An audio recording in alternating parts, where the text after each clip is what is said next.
(999) 권선님 주문하신 메뉴가 나왔습니다.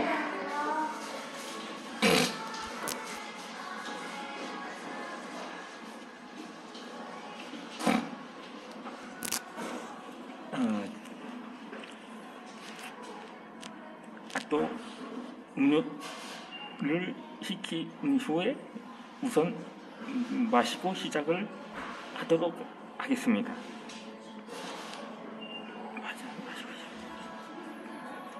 이번 시간에는 권군이란 이런 인물에 대해서 이야기를 해드리고자 하겠습니다. 이 권군 역시도 고려 말기인 1352년에 태어나서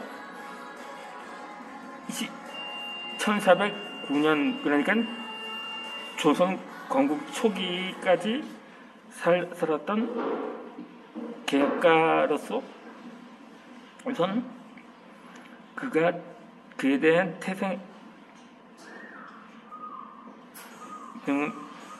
대해서 태생은 우선 생략을 하고 그가 또 역시 망해가는 고려에 대해서 시를 지은 인물이기도 합니다. 따라서 그가 지은 시 한 구절을 읊어보도록 하겠습니다. 눈 맞아 휘어진 대를 밀하셔 굽다 튼고 구불절이면 눈 속 풀소냐 아마도 새한 거절은 너뿐인가 하느라. 이 마치 통역이 필요할 만큼 그게 좀 잘 알아듣기가 좀 거시기한 표현으로 표현을 한 것 같네요.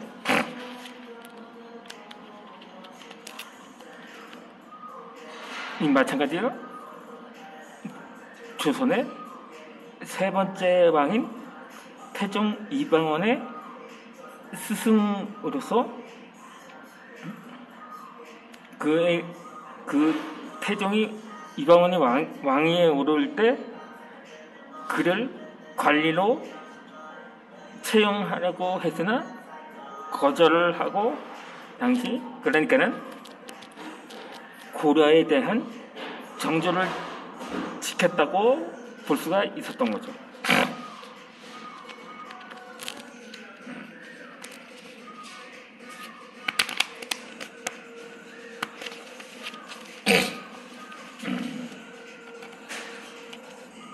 그런데 당시에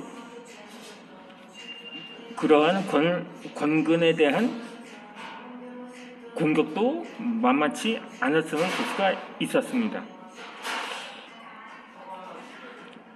그래서 이렇게 권근의 명성이 자선술의 성공으로 유지된 것은 사실이긴 합니다. 하지만 그는 수신부터가 남달랐던 거죠. 당대 만명가인 안동 권씨의 자손인데 그 족보로 치면 권보라는 인물로서 고려조정의 사서 집주를 간행을 하면서 그렇게 당시 기자에게 보급했던 인물 중에 한 사람으로서 평가를 받고 평가를 받아쳤던 것입니다.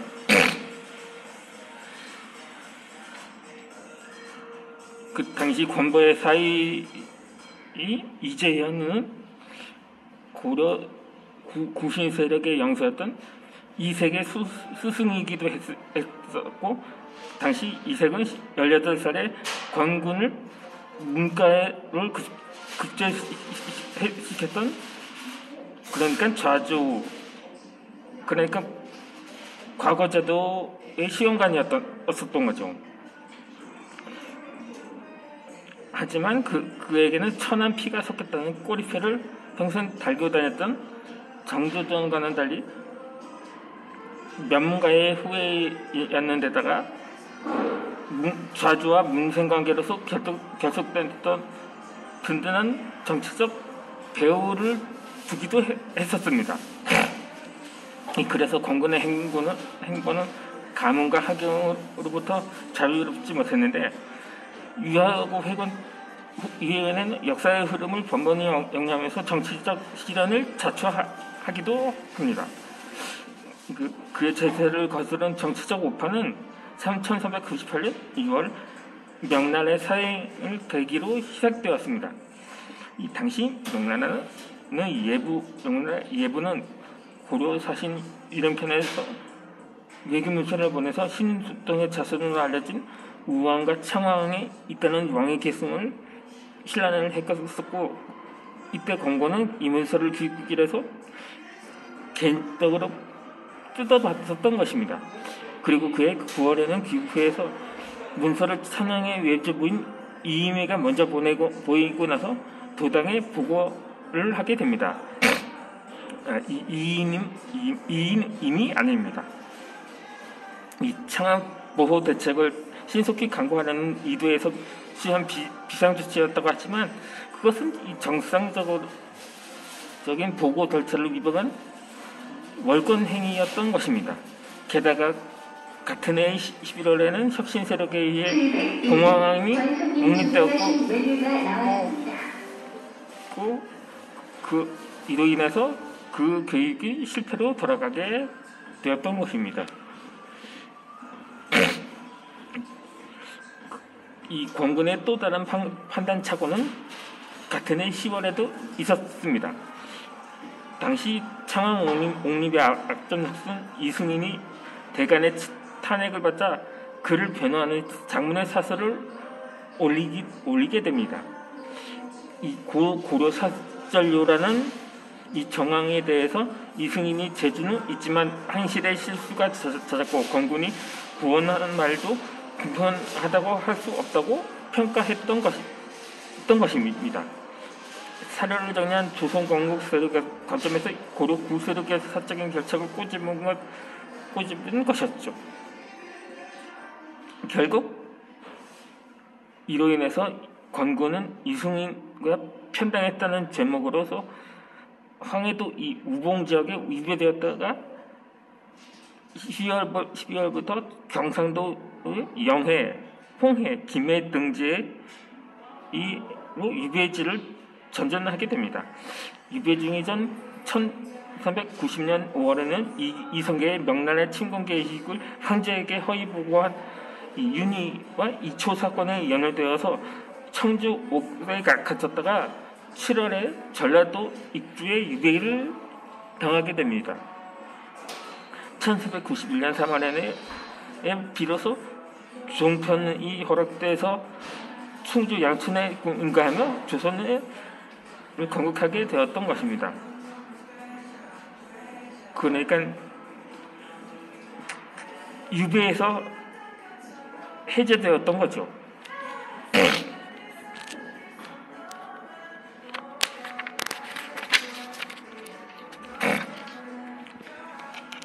그래서 그 후로 그는 공양왕이 일사천리로 옹립되었다는 소식을 유배지 우봉에서 듣고서는 그로 인한 자주가 통번호로 방면간이나 말을 잊고 지내게 됩니다. 그렇게 그의 고독한 유배 생활을 견할 수 있었던 유일한 안식처는 학문이었습니다. 이 유배지에서 집필한 입학도서는 권군 자신의 표현대로 성리학 입문서였습니다. 그는 이 책에서 40개의 그림을 그리고 그림마다 해설을 붙여 사서와 오경에 대한 추학자들의 이해를 도왔습니다. 충주 양천에서 집필한 오경 천경록은 얕은 견해라는 뜻에서 천견이라는 제목이 붙어 있지만 오경에 대한 조선 최초의 해설서로 권군의 학문이 사서 연구에 편들져 있지 않다는 증거가 되기도 합니다. 그러나 권고는 전문적인 사대부였다고 할 수가 있습니다. 독서인이면서 동시에 정치인이 되기를 열망하는 사대부들은 하모니에만 안주할 수 없는 태생적인 정치가들이었던 것입니다. 이 모지 유배 생활을 견딘 권고도 내심 새 정치에 참여할 수 있기를 기대했었던 것입니다. 아버지의 권유에 못 이겨서 마지못해 출사를 결심했다는 일화도 있지만 1393년 2월에 권고는 계룡사 세조의 행차한 태조의 부름에 곧 바로 달려가기도 합니다. 그러고는 환조로 투주된 태조의 아버지인 이자춘의 신도 비명을 지어 이성계 가문의 위대한 내력을 칭송했고 조선 광군에 이바지를 하게 되었던 것이었죠.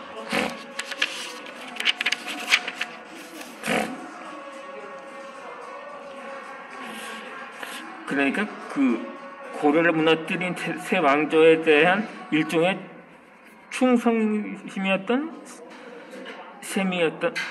셈이기도 합니다. 태조의 부름에 응해서 뒤늦게나마 조선에 참여했지만 권고는 개혁 초기 몇 년을 침묵의 세월을 보냅니다. 정세 판단과 전국 운영의 입성차를 보인 이 혁신 세력의 견제 때문이었던 것입니다.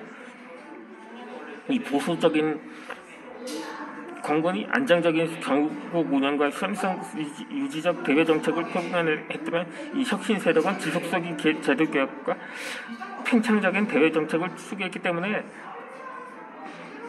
충돌이 있었던 거죠. 양측의 입장 차이가 첨예하게 드러나는 사건이 표전 문제를 둘러싼 정조정과 권고의 대립이었습니다. 이어서 이에 관해서 설명을 이어가도록 하겠습니다.